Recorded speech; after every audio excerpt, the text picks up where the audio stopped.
Good evening, everybody.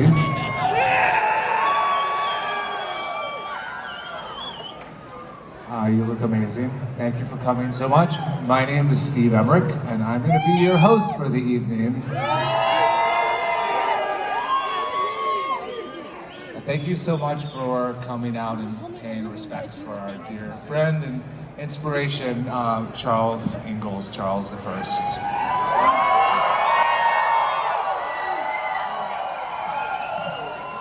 I'm going to just jump out of the way really quick, and I'm going to hand the mic over to Sequoia Fox, who's going to lead us in a little bit of an opening ceremony. So thank you so much.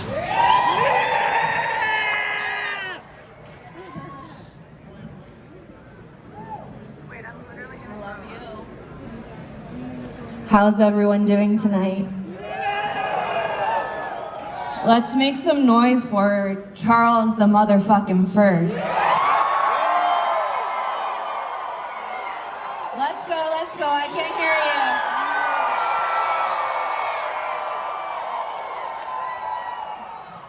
you. You all look so beautiful tonight, and it's an honor for me to be here. I've known Charlie, as I call him, before he became Charles the First. He was a sweet prince to me. I was so gratefully, one of the first people that he sampled in his music, and we had some incredible times in the studio. So to be here with all of you and to witness his dream coming into fruition is truly a blessing to me.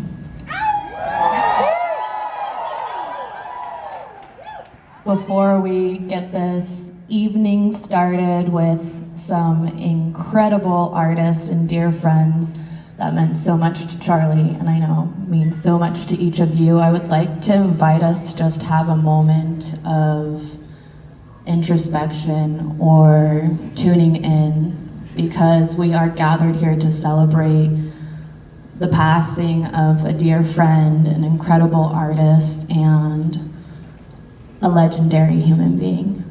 So with that, I'm going to invite you, if it feels comfortable, to close your eyes, or you can find a point of focus and just take a deep breath.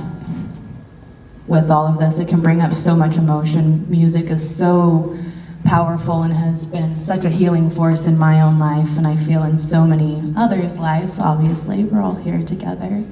So inhaling deeply, and if you just exhale, letting it go a bit deeper. We can take a few more deep breaths just like that. Really inhaling and releasing it. And perhaps you even bring into your mind's eye an experience or a moment where Charles the First has impacted your life through his music, through his way of being, and just letting that radiate out a bit more.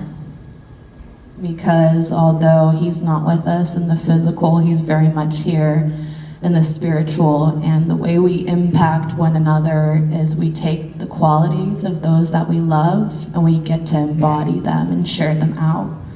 And so for me, Charlie was somebody who believed in his friends deeply.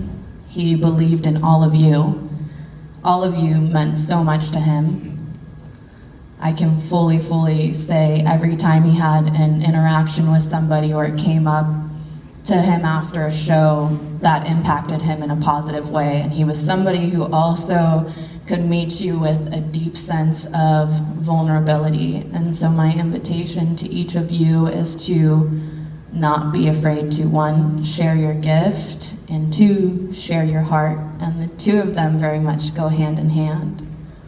And so again, with that, perhaps just bringing in that love, that positive feeling. It can, when we experience loss, it can feel like we're losing something, we're grieving, but really there's something so beautiful to be able to experience something so profound.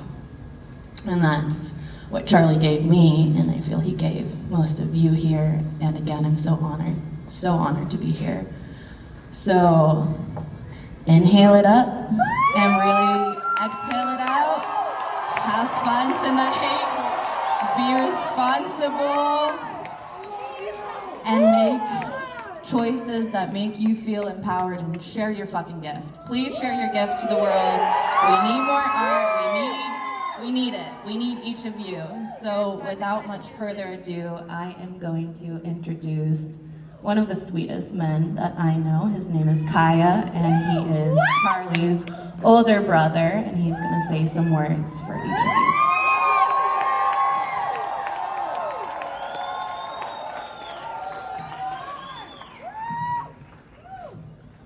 That's a lot of people out there. Sequoia has been like a sister to us. We did a last memorial celebration of life in Reno, and she opened for us there.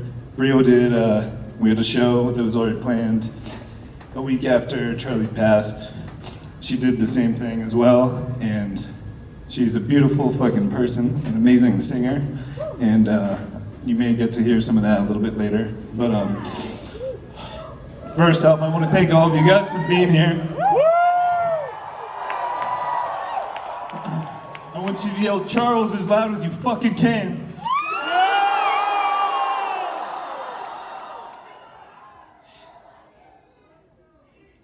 It's crazy that this is what he did every weekend.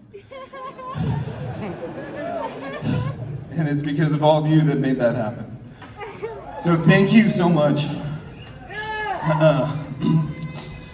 How about we yell Charles one more time?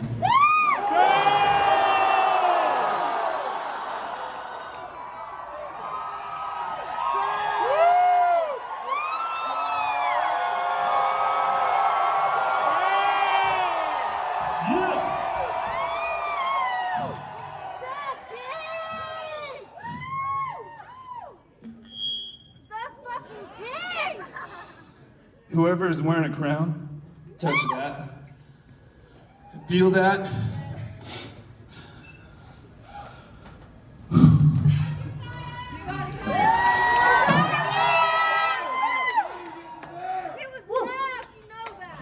So what I'm going to touch on a little bit is, so I'm 10 years older than Charlie, and I skied, I competed.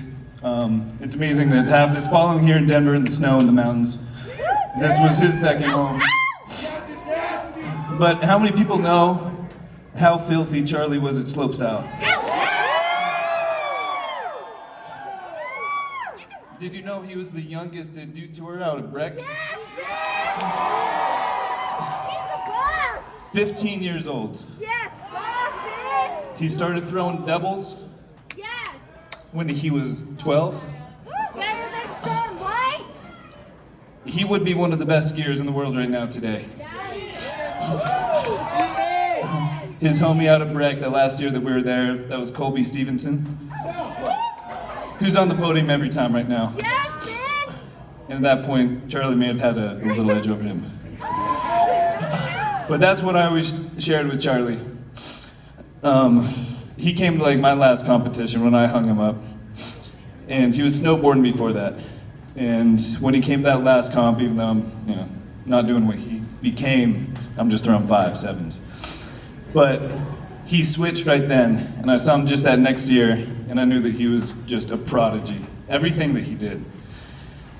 So I started coaching him, filming him, took a year off to just only do that from school, back to film school, every single weekend that I had coming back up to just document and help propel him. And he was so talented. And you'll see a little bit more of that. I put together a slideshow. Hey! In this timeline, my twin brother Cedar took this of Charlie. That was Shasta. Charlie loved Shasta. If you ever go there, that's another piece of him. So, we will see some more skiing a little bit later. That should work out. I want to thank you guys again.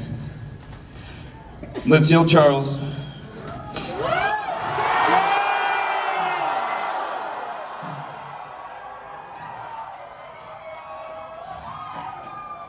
And speaking at the at the Reno Memorial Celebration of Life. I didn't know what I was going to say. I didn't have anything planned for tonight either. So, just speaking from the heart, because skiing is just innate and intangible with us. But I didn't think I would be able to get through that speech. And what I did, instead of yelling Charles, if you see on this slideshow when he's doing this, that's T-Crew. That was his ski gang. T-Crew, little homies, 13, 14, 15, just crushing it. So, I want you to all yell T-Crew right now. T-Crew! T-Crew! T-Crew! And that coming from you guys is the only thing that got me through that last time up on stage. And you guys are why I'm able to get through this. And let's just yell Charles one more time. Charles! T-Crew! Charles! T-Crew!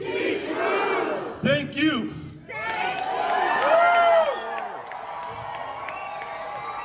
God damn, you guys are beautiful. Thank you so much for supporting my little brother.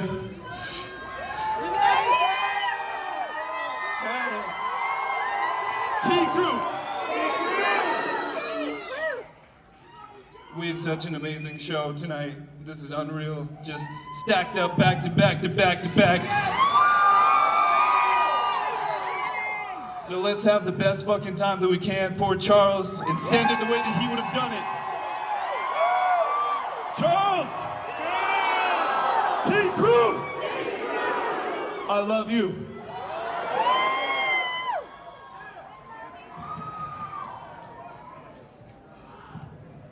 Thank you so much, Kaya. Thank you, guys. All right. So first up here, we are gonna bring out Brío. Oh, you guys know Brío. Brío and Charles have been friends for a really long time in Olympic Valley, Truckee, California. And Charles was such an amazing person, he always wanted to bring his friends with him. And at the last show that we did in Lake Tahoe on November 6th of this past year, we had a lot of fires in Lake Tahoe that impacted a lot of people, and the community meant a lot to Charles. And so that last show was a benefit for the victims of the fire, the Caldor fire. Yes. And he specifically asked to make sure that Brío opened that show. That was Charles and Opio and Brío. So let's bring Brío out, drop the set.